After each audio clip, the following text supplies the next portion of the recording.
I woke up with the taste of someone else's drink in my mouth and a sweatshirt I didn't own pulled over my head. At first, my brain did the gentle, familiar scramble. Where am I? Whose phone is buzzing? Did I pay my bar tab? Then I realized my cheek was flattened against a pillow that smelled faintly of him. Soap and smoke and something like cedar. And I was 4 feet away from the living room where the party had been an hour ago. The ceiling was the wrong color for my apartment. The light switch was on the opposite wall. My hands fumbled for my phone and found nothing but silence. I must have been carried. That was the most elegant blackout I've ever witnessed, a voice said, and that's when I knew I was in trouble, and that trouble had a name. Ethan. He was kneeling on the carpet with the paperback I'd offered him earlier, the one about architecture he'd actually liked, and when he turned, the room tilted in a way that made me stupid in my head. Up close, he was more imposing than he was in the apartment, a little less frat boy glare and a little more bone and honesty. His hair had that overlong, slightly messy thing that made him look like an indie album cover when he laughed. He'd been my friend since sophomore year. We'd been accidental confidants, crash test dummies for each other's bad decisions. He was straight. He'd told me a dozen times, and I had filed that away like an inconvenient fact. Tonight, I had ignored it until it slammed into me like a misplaced headline. "You're tighter than a drum," he said, voice low, no pity. His grin was almost tender. He'd carried me from the couch, apparently, like I weighed nothing and like that was normal. He placed the paperback on the coffee table with exaggerated care. You tried to have a deep conversation with someone's potted ficus. It came back to me in flashes. The whiskey that tasted sweeter than it should have. The DJ swapping to some slow, bassy track. Me laughing too loudly at a joke I didn't even hear. Alex, who'd been hitting on the host's roommate in a way that made me grateful for the dim lighting, had dared me to make a scene. I obliged. I remember telling a story about a terrible date, and then the couch decided to swallow me whole. After that, the world dissolved into fuzzy vignettes. Someone's shoulder, the lamp's warm halo, a laugh that felt like an anchor. Ethan crouched and, without asking, brushed a thumb across my upper lip like it was a small compass correction. It was a meaningless gesture, something you do to a friend to see if they're real. But the way he looked at me, steady, not amused, set off something under my ribs.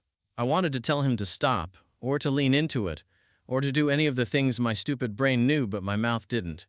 Instead, I swallowed, which turned into a cough, which turned into a hoarse, "Where?" "Your home," he said. He didn't smile.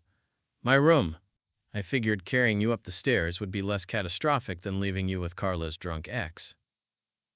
Carla had been the host, a whirlwind of confetti and party platters.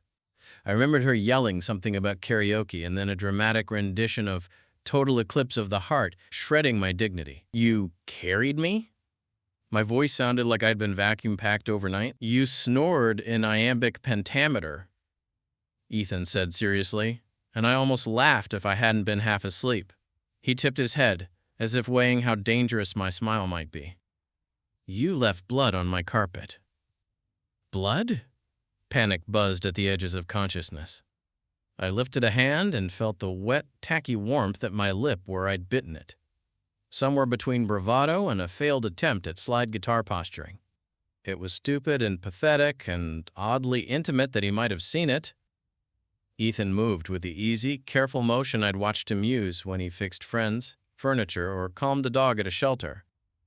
He slid the blanket that covered my knees a fraction higher and asked, quiet, "You okay?" The question had layers. Physically, probably. Emotionally, maybe not. There was an honesty to it that made me want to say 1,000 things, and none of them at the same time. I could have said, "I'm fine," which would have been the truth and a lie. I could have said, "Carry on," which would have been a joke. Instead, I said, "I think I'm an idiot." He laughed, soft, unexpectedly warm, and sat back on his heels, bringing his face level with mine. For one ridiculous second, I had the perspective of a kid on the floor, looking up at someone who could pick up all my pieces and put them back. The room smelled like beer and lemon cleaner, and him. His eyes, which were usually everything and nothing at once, looked very real. "You're a professional idiot," he said, smiling like it was a compliment. Then he did something that unmoored me. He reached and straightened the collar of my shirt with the same kind of care you'd use to fix a crooked picture on a wall. His fingers briefly brushed my neck. The contact was small, clinical even, but the aftermath was loud. "You're heavy when you're sleeping," Ethan said, half joking, half not. Also drunk, also star-content. He fell into my arms at the worst possible moment. I should have been embarrassed beyond repair. Instead, my chest filled with a hot, steady feeling, like standing too close to a radiator. It wasn't entirely panic. It wasn't entirely desire. It was a dangerous cocktail of both. He tugged the blanket up, tucked it in like he was making room for something he wasn't admitting yet. "You should drink water," he said, practical, "and not tell Alex you puked on his IKEA pillow." "Too late," I croaked. "That pillow has trauma now." He grinned, an honest, boyish thing that made me want to be the kind of person who could be forgiven for any midnight mess. He stood up with a strange, graceful exhale and offered me his hand like it was ordinary, like two friends passing a remote. I took it. His fingers closed around mine, warm and sure. He hauled me up with the same easy strength he used when opening stubborn jars or holding a door for someone. We were face to face for the briefest of beats. There was nowhere to hide from the same question that had been waiting between us for years. Was this the night he would notice the way my sentences trailed when he laughed? Or had I already crossed a line I couldn't uncross? He guided me toward the small alcove by the window where his twin mattress sat, the one he'd turned into a reading nest with a stack of origami cranes and two leaning posters. He didn't ask about my plans or my dating life or the elaborate reasons I'd had for drinking until I was out of excuses. He just moved like someone who decided, silently, that taking care of me was what mattered next. When he settled me onto the mattress, I felt the weight of the room, or maybe just my own weight, shift. He perched on the edge and then, without looking away, asked, "Do you want me to stay?" It was such a tiny question, and yet it felt like the hinge of a door. I could tell him to leave. I could ask him to stay. I could pretend the party had been the only thing that ever happened between us, but the answer had already been waiting inside me. In the slow, stubborn way my heart had been saying his name every time he walked into the studio or borrowed my charger. "Stay," I said, and the word was both a dare and a plea. He smiled then, something soft and private, and crawled onto the mattress like we were kids again, trading places to see who would be brave. He tucked the blanket under my chin, and for the first time in months, maybe years, the world calmed enough that I could almost hear my own blood. I didn't know if what would happen next would be a small, harmless miracle or a complicated, teeth-clenching disaster. All I knew was that my head was a carousel of half-formed confessions and that Ethan smelled like cedar and smoke and maybe, impossibly, like home. He lay beside me, shoulder to shoulder, and before either of us spoke again, I thought, this is the most dangerous, comfortable thing I've ever done. And then his hand found mine, deliberate and unashamed, and squeezed. I don't know how long we lay there without speaking. Seconds. Minutes. Something that felt stretched and suspended like the quiet right before a storm. Ethan's hand around mine wasn't tight, wasn't hesitant, just there. A warm, steady weight. I kept waiting for him to pull away, to laugh it off, to blame the alcohol in my bloodstream for making him sentimental. He didn't. Instead, he exhaled, slow, soft, and shifted slightly closer, his shoulder pressing into mine. Even the smallest contact felt like a confession. "You scared me tonight," he murmured. That startled me more than anything. I turned my head, but he was still looking up at the ceiling, fingers laced with mine like it wasn't the first time. "What do you mean?" "You just disappeared into the couch," he said, a quiet laugh under his breath. "One minute you were telling Alex he had the emotional intelligence of a bag of wet socks, and the next you looked like you'd forgotten how to sit upright." "That sounds like me," I whispered. "You don't usually let go like that." Something in his voice wasn't teasing. It held a weight, like he'd been thinking about this longer than the time it took to carry me up the stairs. My chest tightened, not painfully, but the way it does when someone says something too true. "I didn't mean to," I said. "It just hit me all at once." "Yeah," he said quietly. I could tell. There was a pause, a charged, hovering pause.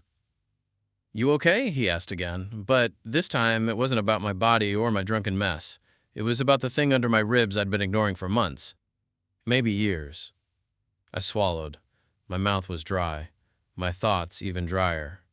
I think I just didn't want to feel alone tonight, I said. It came out softer than I meant it to.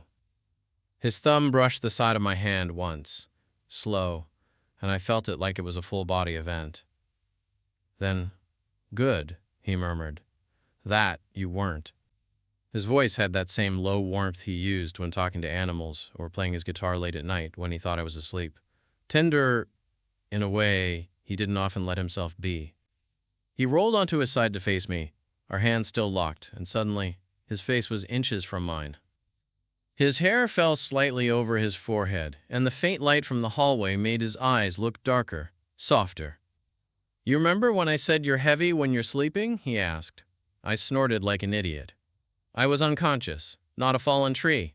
He cracked a smile, but it faded slowly, leaving behind something more serious. "No, but carrying you felt." He looked for the right word, jaw flexing. "It felt weirdly natural." Natural. The word lodged itself somewhere under my ribs. I didn't know what to say. I didn't even know how to breathe for a second.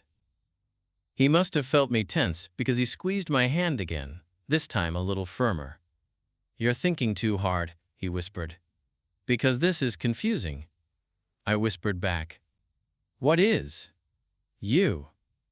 He didn't flinch, didn't laugh, didn't let go. Instead, he let out a soft sigh and scooted even closer, our foreheads almost touching.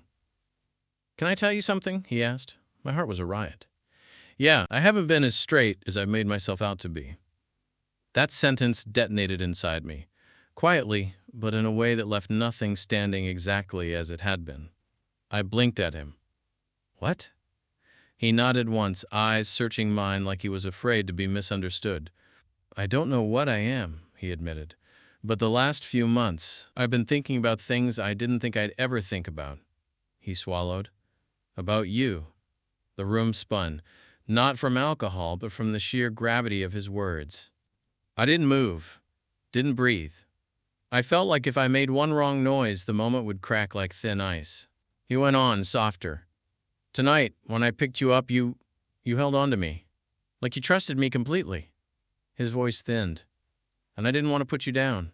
My pulse thundered in my ears. "Ethan." He didn't look away, didn't blink. "I don't want to ruin anything," he said. "But I need you to know I'm not confused about one thing." "What's that?" He lifted our joined hands slightly, his thumb gliding over my knuckles, slow, deliberate, almost reverent. "I wanted to be the one who carried you, not anyone else." It hit me harder than any kiss could have. Before I could respond, he shifted even closer, our knees brushing under the blanket. His breath warmed the air between us. He hesitated, just for a moment, like he was giving me a door to close if I needed to.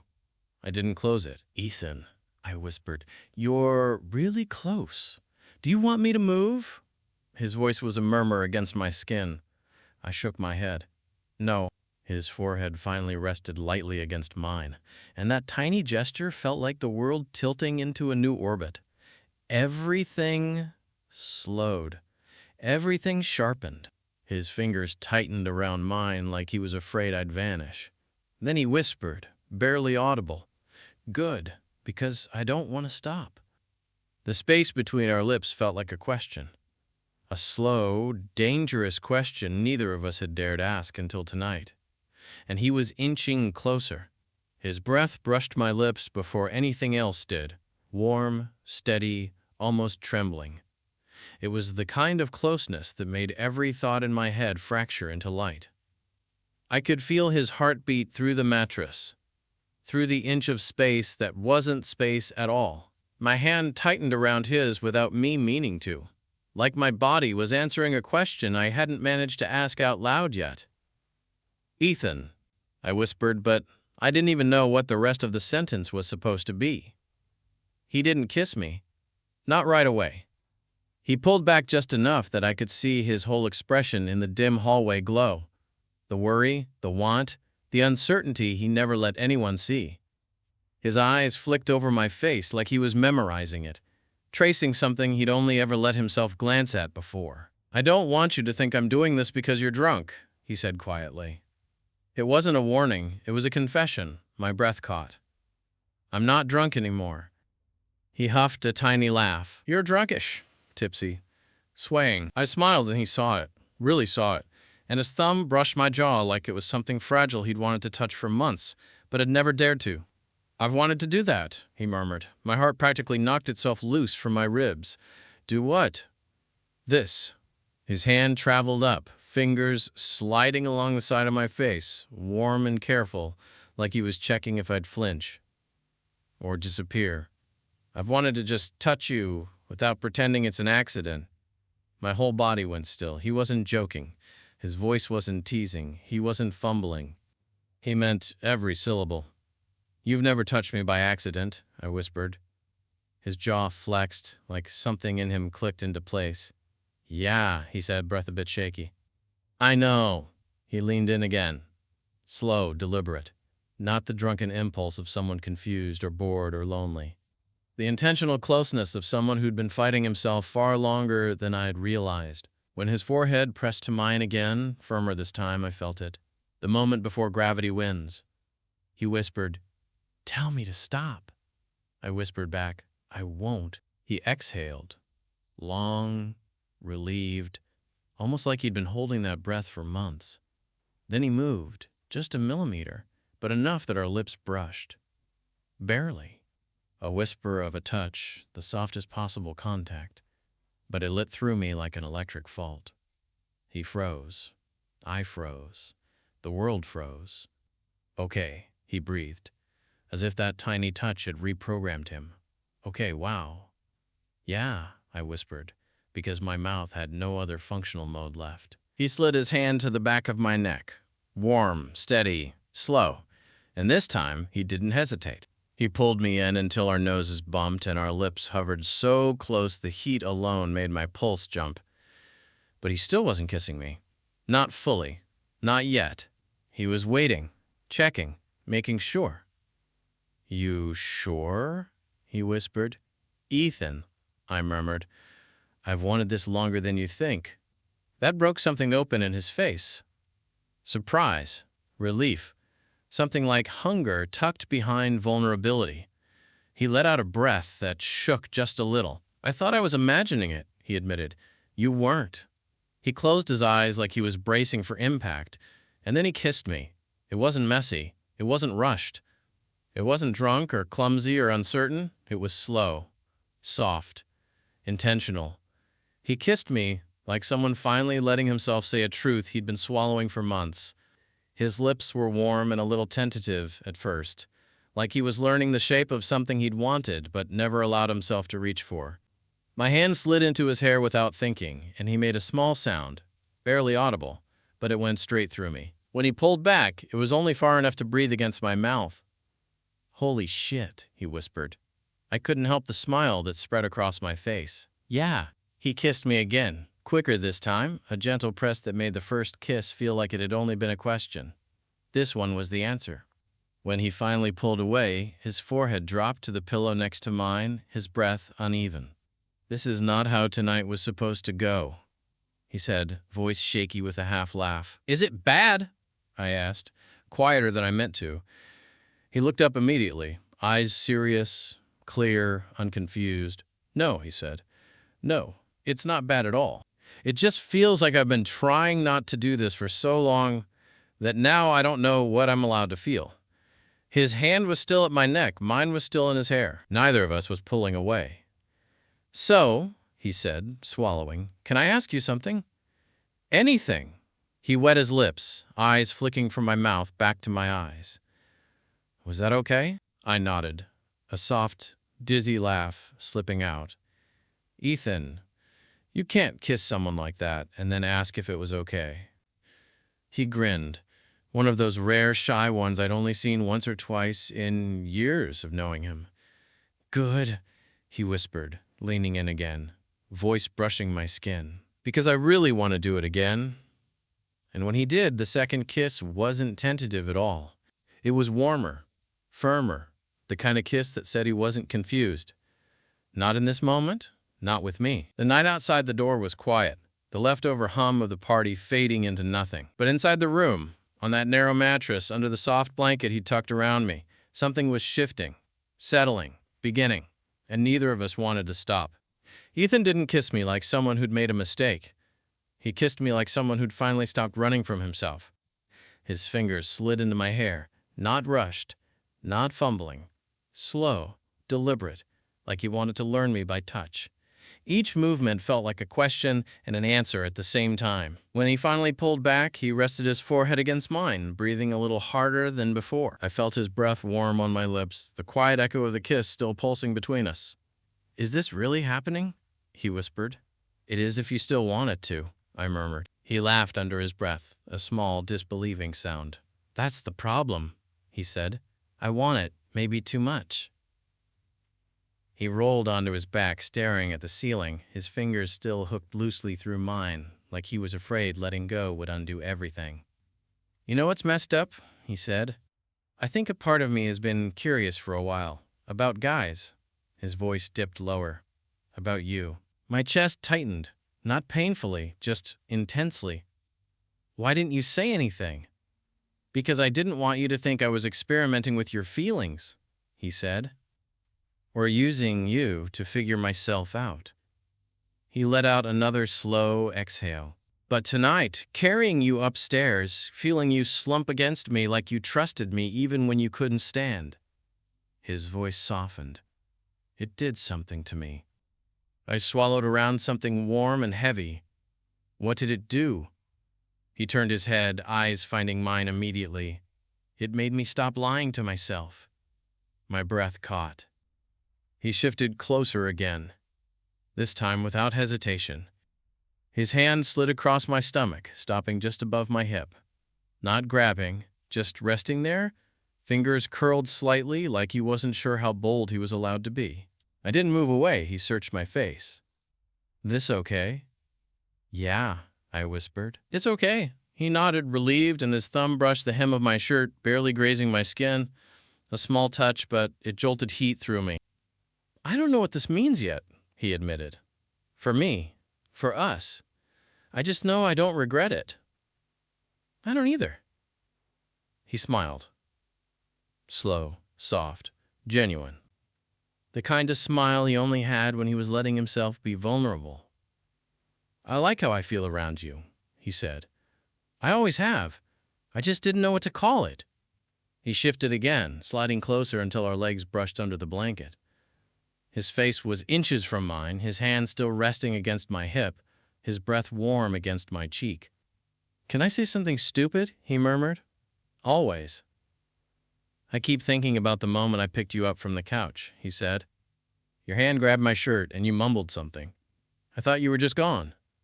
But now," his voice trailed off for a second, "now, I wonder if you were reaching for me even then." My heart stuttered. "What did I say?" He hesitated, then whispered, almost shyly, "You said my name." Then his hand slid under the fabric of my shirt, not far, just enough that his fingertips grazed my skin. Warm, careful, a touch that said more than words could. "You don't have to be sober for me," he said softly, "but I want you to remember all of this tomorrow." "I will," I whispered. "Every second." He exhaled, relieved again, and leaned in for another kiss, but stopped halfway, waiting for me to meet him. I did. This kiss was different. Slower, deeper, his hand at my waist, pulling me closer. He kissed like he'd finally allowed himself to want something he'd forbidden for years. And maybe that's exactly what it was. When he pulled back, he tucked himself beside me, our bodies aligned under the blanket, his hand resting on my chest just over my heartbeat. "You're staying here tonight," he said quietly. "Not a question." "Good," I said. "I wasn't planning on going anywhere." He laughed softly and buried his face against my shoulder, an intimacy so natural it felt like we'd been doing this for years. His breath warmed the skin just below my collarbone. "This is going to make everything complicated," he said. I traced the back of his neck with my fingertips. "Yeah, probably. But I think," he whispered, voice drifting like the beginning of a truth he wasn't ready to fully say yet, "I think it might also make things finally make sense." His hand slid down my side again, warmer, slower, lingering in a way that wasn't accidental at all, and I realized He wasn't just trying to figure out what this meant. He already knew he didn't want to stop. Ethan stayed molded against me like he'd been doing it his whole life, like his body already knew the shape of mine. His breath warmed the curve of my shoulder, and every time it washed over my skin, something inside me tightened and then slowly, quietly unraveled. His hand was still under my shirt, tracing slow, aimless lines along my waist. Not groping, not wandering, just learning, memorizing, wanting. If I'd had even a fraction more sobriety while lying on that couch earlier, I might have believed I was dreaming. But there was nothing dreamlike about how intentional his touch felt now, how present he was. "You're being quiet," Ethan murmured, voice low, half asleep but still careful, like he didn't want to break whatever was happening between us. "I'm thinking," I said. "That's dangerous?" He teased softly, nuzzling a little closer. I smiled. Couldn't help it. "I'm thinking about how different you are tonight." That made him go still for half a second. His fingers paused on my waist. "Different good?" he asked. "Different honest," I said. He let out a breath that sounded like relief and fear braided together. "I'm tired of lying to myself," he whispered. "About what I want. Who I want." "Ethan," my voice almost cracked. He pressed his forehead to my chest like he was grounding himself in the sound of my heartbeat. "I'm not promising I have everything figured out," he said. "But I'm not running from this anymore." His hands played flat over my stomach, not possessive. Steady, anchoring. A touch that said, "I'm here. I'm choosing this. I'm choosing you." "You don't have to know everything right now," I murmured. "Just be honest with me, with yourself." He nodded against me. Then he shifted, rolling half on top of me, bracing one arm beside my head. His face hovered above mine, eyes searching mine with a raw openness he'd never shown anyone, not even himself, I think. His hair fell over his forehead, brushing my skin. "This part," he whispered, "feels easy, being close to you." The admission hit me in the chest. "Does it?" He nodded, slow. "Yeah, it feels like I've been holding my breath for months and I finally exhaled." His thumb brushed the edge of my jaw again, his favorite spot apparently. And then he leaned in and kissed me. This kiss was deeper, warmer, more certain, not a question anymore. An understanding.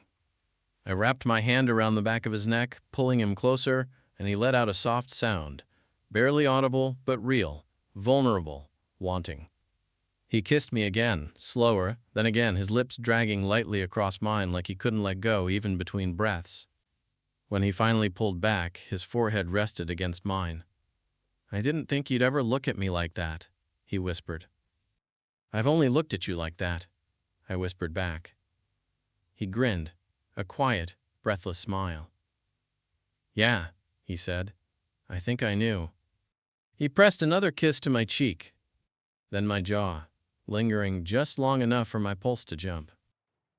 His hand slipped from my waist to rest just below my ribs, thumb stroking absent circles. Then he tucked himself against me again, head resting on my shoulder, arm draped across my middle like the most natural thing in the world. "Promise me something?" he asked into my skin. "Anything. Don't pretend this didn't happen tomorrow." I turned and kissed the top of his head, my lips brushing his hair. "I won't." "And don't let me pretend either," I smiled into his hair. "You won't want to." He let out a quiet, content exhale and pulled me even closer, his body fitting against mine so perfectly it felt absurd we hadn't done this sooner. "You know what's funny?" he murmured, voice fading into that sleepy softness only late nights can create. "What?" "I carried you to my room because you were too drunk to stand." His fingers tightened lightly around my shirt. "And now I'm the one who doesn't want to let go." My breath shuddered. "Then don't." He didn't. He fell asleep with his arm around me, his breath warm against my neck, his body curled into mine like he'd been waiting for a reason to fit himself there. And for the first time in a long time, the world didn't feel confusing or heavy or impossible. It felt simple. It felt right. It felt like something we'd both been walking toward without realizing it. Step by step, joke by joke, touch by accidental, not accidental touch. And in the quiet darkness of his room, with Ethan wrapped around me like a truth he finally allowed himself to speak, I realized tonight wasn't an accident. It was the beginning.